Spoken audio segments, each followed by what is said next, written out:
Hello and welcome to the Smart Recovery Podcast, your audio headquarters for inspiring and insightful discussions on the topic of addiction recovery. What you'll hear with us will be self-empowering, science-based, and stigma-free. We believe you have the power within yourself to make changes that will move you toward a more satisfying life. And we hope these messages and interviews with leading addiction experts and advocates will help you believe that too. Remember that the purpose of this podcast is to educate and inform. It is not a substitute for medical care from a doctor or other qualified medical professionals. Before making any changes in your treatment plan, please discuss your thoughts with your medical provider. Welcome to the Smart Recovery Podcast. I'm Luke Frazier. Today on the program, we're going to have an excellent conversation with Betty JACOBS. It's an important one to have and timely as well. So first to start, welcome Betty. Thanks for being on the podcast. Thank you so much for having me. I appreciate it. All right. And I want you to go ahead and introduce yourself. I know some things about you, but I always like to give people a chance to introduce themselves. So tell me where you are from and the kind of things that you've done before in your career before we get into the LGBTQ and Allies organization. Sure. So I'm Betty JACOBS. I am actually the mother of 6.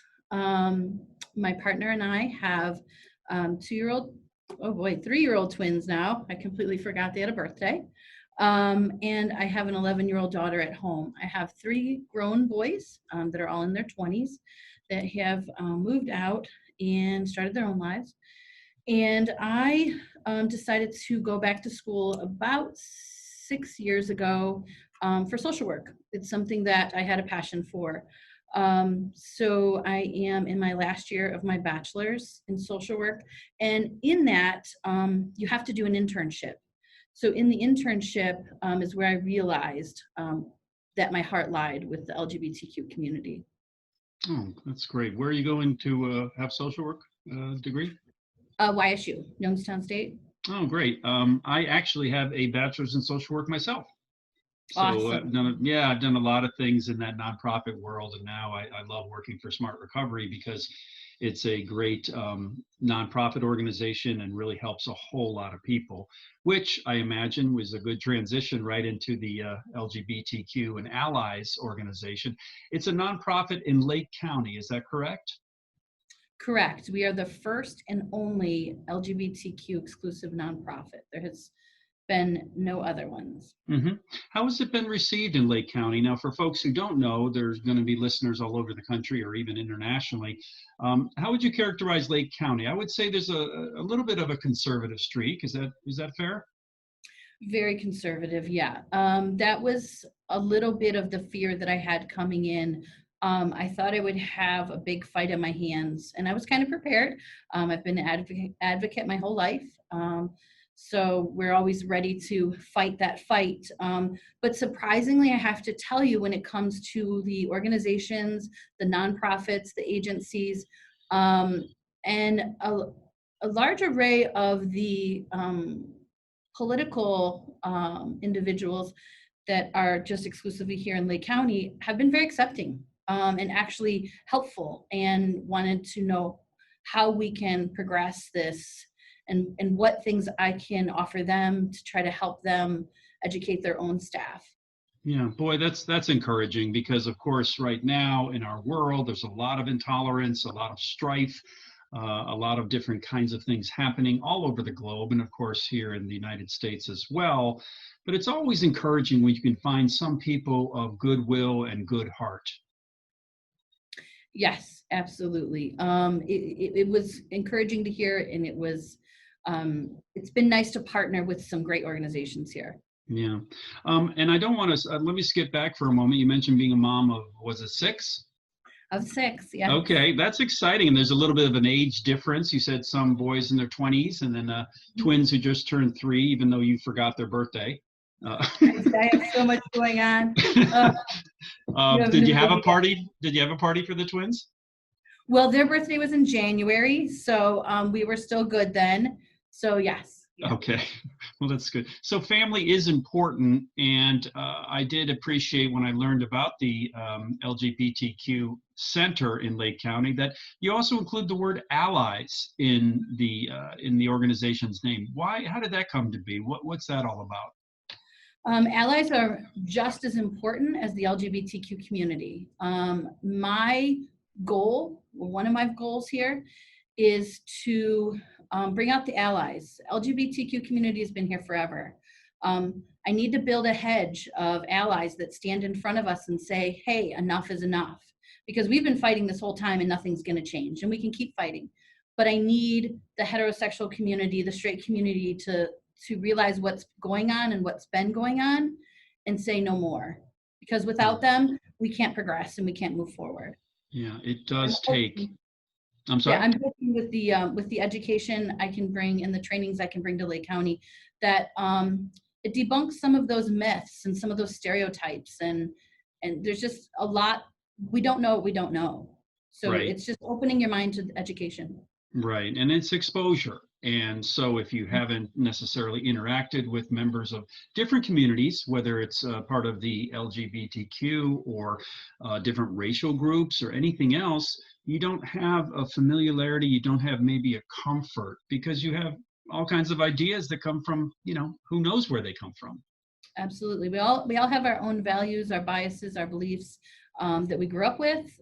Things again, I didn't know another gay person in Lake County until about 10 years ago myself. Okay. So Okay. I mean, we're here, and I can tell you they're here. I can tell you to contact me. We have a pretty good support groups here, pretty good attendance of support groups. And any of the things we do outside of here, entertaining wise or social gatherings, they're pretty well attended. So I do know those people are here, but they're hidden. And I understand why. I mean, I was afraid for many, many years. So it's a scary thing to try to, everyone wants to fit in. Nobody wants to stand out. Nobody wants to deal with the backlash you might get. So it's easier just to stay hidden. Right. It's in terms of looking for other people's acceptance or approval, that can be just a very hard thing to break out of a cycle like that. But so you did grow up in Lake County? I did. I grew up between Painesville Township and Madison. So there was no gay community. I definitely didn't know anybody when I went to school or anything.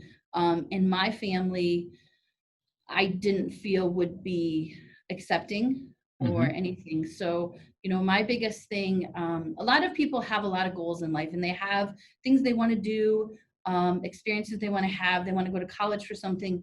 I had one thing I wanted to do, and that was to be a mom. And so it's not often I can say that without crying. So. Well, it's a beautiful thing. It's a beautiful thing, Betty, that families and especially if we have families that weren't necessarily as supportive as maybe we wanted to be, but now we can do different. You can do different. And that's probably why it's an emotional thing for you. It is. So with wanting to be a mom, of course, there's only one way you were going to do that.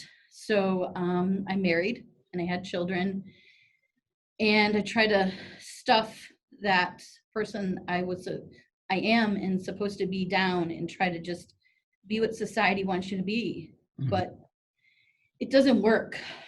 And it's harmful to not only the individual, but the people they end up in a relationship with, their family around them. It's not good, and it's not okay. Right. You're listening to the Smart Recovery Podcast. Today we're talking with Betty Jacobs of the LGBTQ and Allies Center in Lake County, Ohio. She's talking about some of her own history. She's talking about the center and the kinds of things they do. And in a few minutes, we can get into recovery and what recovery means for people who are in the community, but also the kinds of trainings they may do that involve all members of the community, not just LGBTQ community. So, this idea you started talking about with acceptance and self-acceptance. I mean, for myself, and I talk about it very openly myself, I've been in recovery for 14 years. And I relate because I wasn't comfortable with who I was, or at least I didn't want people to know who I was. So I had to stuff that down. Excuse me, I didn't have to. I chose to, or circumstances encouraged me to. And I ended up not having, a connection to myself. And it sounds like you went through some of that yourself, Betty. Absolutely. One of the big things, so I mentioned earlier in the podcast that I did an internship. An internship out at the LGBT Cleveland Center, LGBTQ Center in Cleveland. Sorry, I mixed that all up. So I spent a year out there under the guidance of the executive director, Phyllis Harris. And once I learned how different, so when you talk about recovery, you talk about, and that includes mental illness also is very prevalent in the LGBTQ community. Individuals will try to find a support group or a group of people that they try to recover with, but the problem is there's a second barrier and layer, which is you can't sit in that room of heterosexual individuals and explain why you might be trying to cover up some stuff, why you feel like drugs or alcohol are the only option, or why your mental illness might be plaguing you so hard. You need to make something up, or you try to fit in with the crowd and what their problems are, but you never really deal with what the underlying issue is. So it's a vicious cycle that unless you can deal with the real problems, it's going to continue to just plague you. Yeah, those causes and conditions, as some recovery groups use the language similar to that. So how did the center first get involved with reaching out for specifically recovery, or having recovery groups or initiatives? So recovery is new for us. It isn't something I started right away. We've only had a support group put together for about a month and a half, maybe. Mm-hmm. It was just something that I wanted to tread lightly on, because I wanted to make sure I had people in place who could really take that on. I have never been an addict. I don't have that connection with it, so I didn't want to take that on myself. So I did partner with somebody who is a recovering addict, who has a lot of experience with it, who has started other groups. So we do have that here now. Unfortunately, the only way we can do it is through Zoom. And I'm seeing a little bit of reluctance with it. Mm-hmm. And especially with this, again, there's another step of, I'm in Lake County, I'm going to end up on Zoom with I don't know who, and they may know me, they may know my family. I may come out in this group, and I don't know what people are going to think. And then also, they're doing Zoom from home or from wherever they are. So now you're talking about privacy, whether they can have those real conversations wherever they are. So there's just so much that's, instead of being, it used to be that I would have all of my meetings here at our office and a private place, and you could have those open conversations. And now, unfortunately, with COVID, I'm just struggling with getting that connection. Yeah, absolutely. And look at us, we're having this podcast interview over Zoom, and there's a different kind of audio and a different kind of feel to it, but we have to, I guess, deal and accept with what's right in front of us. And that's that can be challenging for sure. Now, in terms of smart recovery, you mentioned the word addict, and smart recovery doesn't use labels like addict or alcoholic. We're one of the pathways, and we certainly support and believe that there are multiple pathways to recovery, whether it's 12-step or Life Ring or Recovery for Women or any other specific kind of group or initiative. And what Smart Recovery does, though, we hope, is, since we've been doing Zoom meetings for a while before COVID, we hope that people can get a lot out of that and feel secure and safe with those smart recovery meetings, because folks who are working with you or working in your groups are certainly welcome to join smart recovery meetings at any time. Absolutely, and I've actually made connections with some of the individuals there at SMART, and I was pleasantly surprised about the acceptance and understanding and the intrigue about getting more education. I was going to offer them. I offered them trainings. We have one set up. That's awesome to know because again, with the thought of not being able to be honest or open about why you've even come, it's just it's so daunting of getting through it. So it's hard, and I want to apologize for using that word, using the word addict, and you guys don't use it. So I am still learning, and it's like I said, the recovery is new for me. Just stepping into that realm at all. So I am completely uneducated and working on my education aspect of that. So I apologize for using that. No, really, no apology necessary. I think it's important to point out that, this as a Smart Recovery podcast, but the more important point is that there are multiple pathways. And some people who have gone to 12-step meetings, feel like they're being labeled and they don't want to have just that identity as an addict or an alcoholic.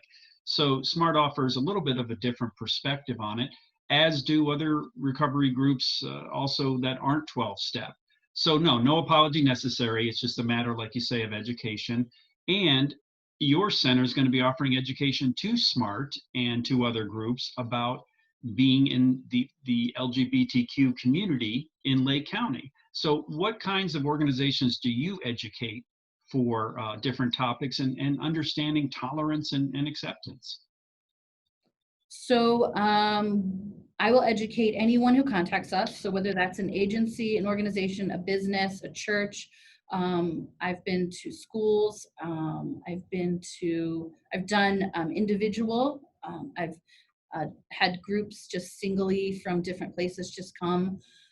So however that looks, I would be more than happy to do it. It's called Safe Space Training, and it's how to treat people with dignity and respect, whether you are servicing an LGBTQ individual or you work with an LGBTQ individual, because you don't know who you're working next to. I've spent a lot of time, I've worked at a lot of nonprofits before this and before I started school.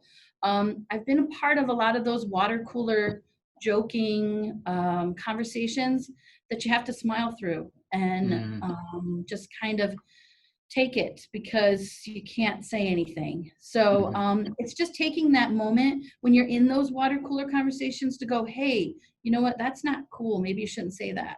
And it might not be that the person was trying to be nasty. That might be the first time they heard that offends somebody, or that, because again, we all grew up in our own culture and our own beliefs. So that might have been okay. And that might have been normal talk.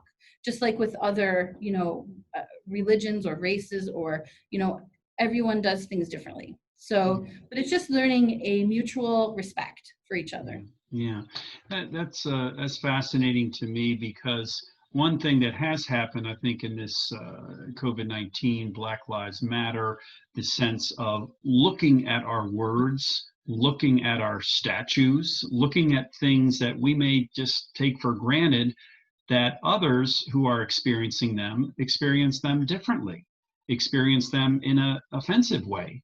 I mean, look, the sports teams, I'm a big sports guy. The Cleveland Indians are looking at their name. I've always detested that mascot of the caricature of a Native American. But going to the water cooler idea, I went along with it because I enjoyed baseball and I enjoy, I didn't boycott, I'll be honest, I didn't boycott, I still followed the team.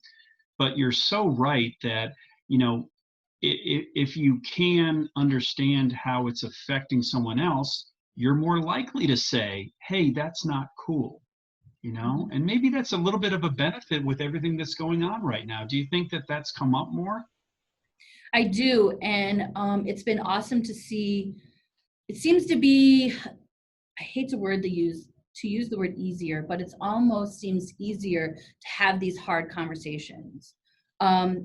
I'm actually, on Friday will be my first, I started a LGBTQ Practicum for leaders, and it meets once a month, and it is I've invited most that I could figure out email addresses and how to contact, but the sheriff's department, the churches in the area, the executive directors of organizations and agencies. I believe somebody is coming to represent you guys. Mhm. So it's a way to have that open communication and that hard conversations that you figure out how to ask those questions without being offensive. It's just the basics, terms and definitions, how to use words and they won't offend individuals. So just kind of that stuff. And then I'm going to continually bring in speakers, bring in anyone that I can to better educate our Lake County residents in general, because really this can grow to whoever would like to attend to. It's all about educating. So I will never turn anyone away that would like to learn more and be more open and affirming. Yeah, that's very accepting. But did you say it's a practicum, so it's over a number of weeks? And leadership, what do you mean by the leadership? So I said leaders because I think it's a top-down thing. So I think if the leaders in Lake County are involved and they take this seriously and they really try to bring the education back, I think it will be something that will allow their employees to take it seriously also and take hold of the education themselves. So I wanted to start with leaders because, like I said, I think it's important to start at the top. Yeah. And if they take that in and they take it seriously, I think everyone else will also. That's a great point. You're listening to the Smart Recovery Podcast. Today we're talking with Betty Jacobs from the LGBTQ and Allies Center in Lake County, Ohio. Betty, now you talk about having hard conversations and you talk about, making sure that education exists. What do you think the biggest barrier is that people who, just aren't comfortable, whether it's in a recovery setting, based on their identity, their sexual identity, gender identity. What do you think are the big barriers? So I think the biggest thing that I have found with having conversations with LGBTQ individuals and trying to fill that gap is you don't know who you're talking to. So as I'm sitting here talking to you and as I open up to you, I have zero idea of what your biases, values, and beliefs are. But I have a 50% chance of you telling me that all my problems are because I'm LGBTQ. So if that is it, I have heard that for years and years and years out here. I might have heard it from my family, my friends, my coworkers. I might be on my last thought process with that. So I need you to not do that right now, because if I'm coming to you for help or I'm coming to you to seek recovery, the last thing I want to hear is it's because of LGBTQ. And it may play a role in there somewhere, but it's not, it's turning who you are against you. And that's defeating the purpose of coming to recovery. So in that, so just to stop that for a second, when I was talking to your coworkers, I can't remember. I think I spoke to the executive director. It was one of the people on the Zoom, and she had said, "How would people know if this is the case? Then how do you know?" And that's the big question. So the only way for me to know that you accept me is visually. So if you look at our screen, next to my name where it says Betty Jacobs, I have she, her, hers. So those are my pronouns. And those aren't going to mean much to most heterosexual individuals or straight individuals. But I can tell you that if we had somebody on this Zoom meeting right now who is LGBTQ, they would know that I have some understanding and that I'm accepting. So, and that means a lot. The other thing is wearing pride bracelets, the colored.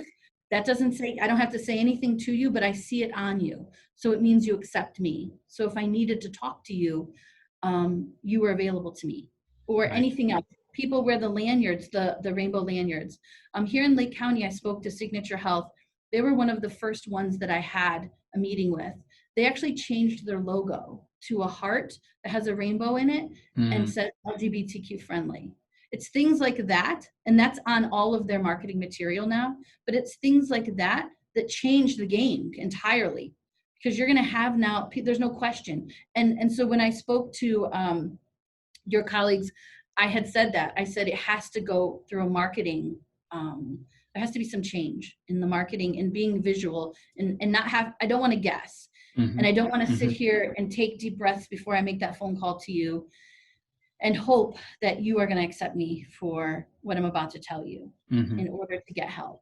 So we need to avoid that conversation altogether. And I need to tell you why I'm actually seeing you instead of my background of my sexuality. Okay, that's powerful. That's powerful, Betty. And I see behind you, of course, our listeners won't see this, but it's a plaque that is a affirmation of different kinds of character traits and personality traits, and it's in a rainbow setting, a graphic. And that's not a small point that you mention a pride bracelet or a sticker on the car or in some way a quick identification. In kind of a little bit of a similar way, members of Alcoholics Anonymous say, are you a friend of Bill's? And that refers to Bill Wilson, the founder of AA a long time ago. So that's well, is code the right word for that, or it's just an indicator? Code almost sounds a little negative. Yeah, it's just an indicator. It's nothing that needs to be exchanged verbally. The other thing, something else I said, you have things behind you in this picture. If somewhere behind you on that camera, just maybe up on one of your bookshelves or something, you had a pride flag in a coffee cup. It was just sitting there. Neither one of us have to exchange any information, but I'm going to start telling you about how I came out to my mom at whatever age, and I now may have a same-sex partner, and that's just going to roll out. It's going to roll out because I see what's behind you. I'm not going to ask you where your beliefs and values are.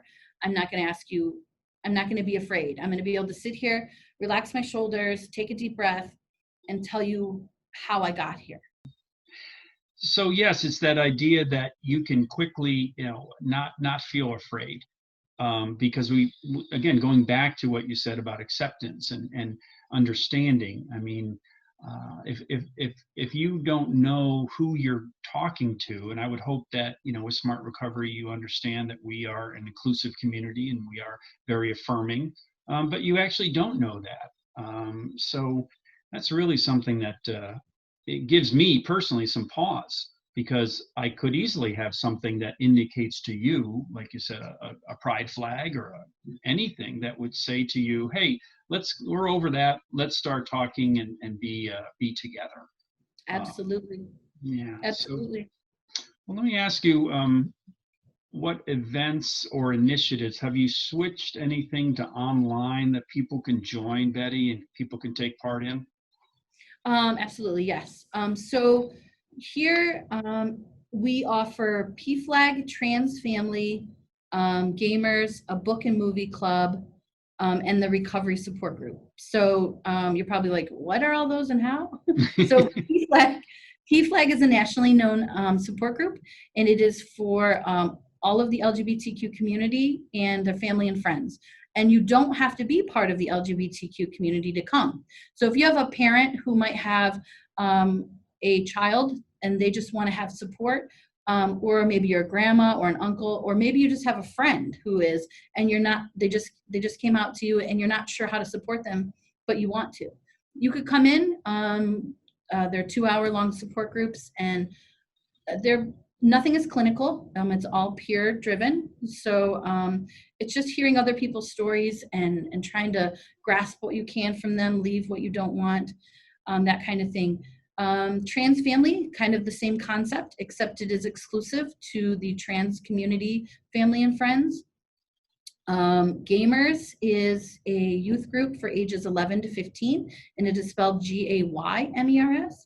So, and we don't do a lot of heavy stuff during that. So that is really coming in and playing games, whether that's board games, that's video games, and you don't have to play any, you could just come here and hang out, which a lot of the kids end up doing. We order pizza, we have drinks, and the parents do not have to stay. But something that I don't even know why I wasn't thinking it would occur, but something that occurred in the first meeting that I was completely shocked. So far, all parents have stayed. They bring their children and they stay, and it's also 2 hours long. Those parents are going into the other room and exchanging information and talking. I wasn't even prepared for that part of it. And we have a very large trans youth actually that come here. So now you're talking about parents who had no one. All the parents that come here have not come out to family and friends about their child. They have not, sometimes even the spouse doesn't even know, whether that's the mother or the father, whichever one comes. So you're talking about not only the child being isolated, but now the parents were isolated and had no idea who to talk to, where to go, how to support their child. I had one family that came here, their child had 13-year-old slit his wrists and went into Laurelwood and called me when they got done and said, what do we do and how do we do it? We just found your new number. So they've been coming here. I've been able to connect them. They've been coming here almost the year that I have been in existence. And the mother just told me the other day that she doesn't know what she would have done had she not found us. They have a completely different child, and things are so different to be able to see people that look like you and to have people to talk to and to know that it's okay. So just having that youth group is awesome. But we also have a book and a movie club. It was a book club, but we've had, because of you can't get together and libraries are closed, we've kind of had to move that into a movie club. And then we have the recovery group also. But something we've been doing that's new for us since COVID, it's caused us to kind of look at some other things that may be needed here in Lake County. We have started a grocery shopping initiative. So you had asked about those earlier. So we now take, you fill out a form and you don't need I don't need ID, you don't need to qualify financially. I know there are a few of these that people do, but what I was getting phone calls about and people had concerns about is some of the LGBTQ community are reluctant to ask for help, not just in organizations and agencies, but also when it comes to stuff like this. So you might be talking about a trans individual who wouldn't reach out because they're afraid of being outed or because they're afraid of what people will think of them. And the dysphoria that some people have of themselves is so extreme that they just isolate themselves entirely. So this was a way to kind of fill that gap. So we were able to receive a grant from Cleveland Foundation to be able to do that. And that also included a wellness partnership with Circle of Renewal in Kirtland. And we have some stuff coming up for LGBTQ individuals and allies. They're not exclusive. And neither is the grocery shopping. It's not exclusive to LGBTQ community. It's who's ever in need. So yeah, we've been working on some stuff with that.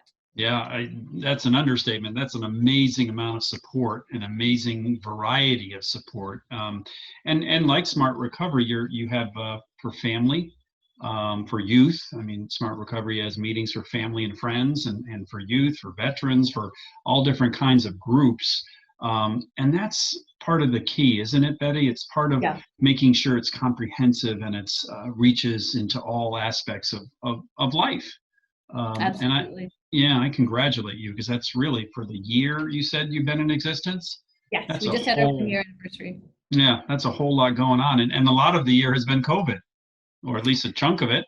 Yeah, half of it, yeah. We were actually supposed to have our very first Pride in Lake County. It was going to be June 20th, 2020, but unfortunately we had to cancel that. That was supposed to be also our biggest fundraiser. So we struggled funding-wise for stuff like that. But we do plan on having Pride next year. We've already got okayed for that. So we'll also be in June 2021. So we are always looking for sponsors and partnership and collaboration. We would love for you guys to be there. I hope you are, to just show that. I want to show the LGBTQ community you are accepted here, and people do want you to be a part of their organizations and agencies, and they can help you. Yeah.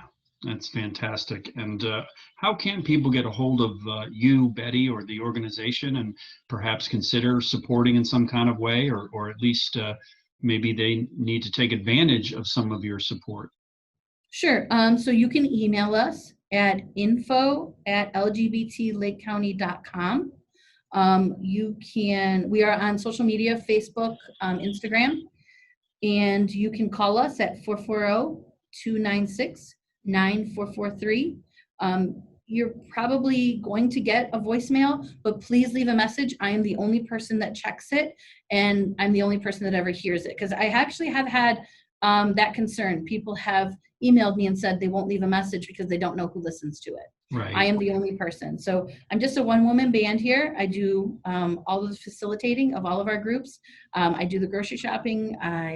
Everything that goes on here, I do. So please contact us if you need any help, or if I can direct anyone into resources. I do have a lot of connections with the organizations and agencies, kind of getting people past the gatekeeper at the front. So a lot of people don't want to make that call and talk to a secretary or talk to a receptionist because they're afraid they might have to talk about some of that stuff or out themselves, because they're going to go through a process of questionnaires. So Sure. I have been able to get phone numbers that will kind of bypass that will get you in further, so your fear can come down a little bit. Yeah, that's great. That's really great.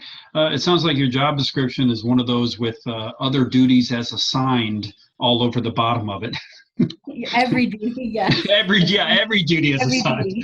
I'm your funny. networker, your fundraiser, your facilitator.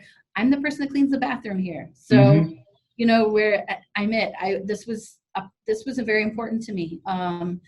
When I started my social work career, I knew I wanted to work with the LGBTQ community exclusively. So when I went looking for that internship and I couldn't find anything here in Lake County, it was concerning to me. It was very concerning.